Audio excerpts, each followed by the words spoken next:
सध्या आपण आहोत हातकणंगले तहसील कार्यालयाजवळ आणि आपल्यासोबत आहेत कोरीची जिल्हा परिषद गटातून उभारलेल्या सौ दीपाली कोराणे.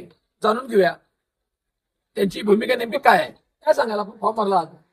मला जनतेचं पाठबळ व बहुमत आहे त्या विश्वासावर मी ही निवडणूक लढवणारच आहे. तुम्हाला काय वाटलं की जिल्हा परिषद निवडावं? गेली 10-15 वर्ष झालं आम्ही गीताई बहुउद्देशीय संस्थेच्या माध्यमातून तारदा व खोतवाडी आणि कोरोची जिल्हा परिषद मतदारसंघामध्ये अनेक सामाजिक उपक्रम आणि सर्वसामान्य गोरगरीब आणि वंचित बहुजन समाजासाठी काम करण्याचा प्रयत्न आम्ही करतोय.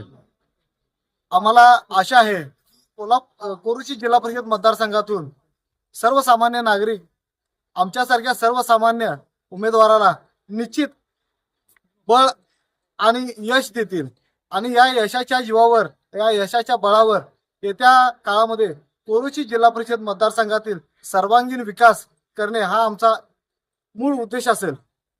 पाणी, घनकचरा प्रकल्प, पायाभूत सुविधा, लाईट, दिवाबत्ती, गटर्स आणि भ्रष्टाचार मुक्त कोरोची जिल्हा परिषद मतदारसंघ करण्याचा माझा मानस आहे आणि त्यासाठी आम्ही सातत्यानं प्रयत्न करत राहू.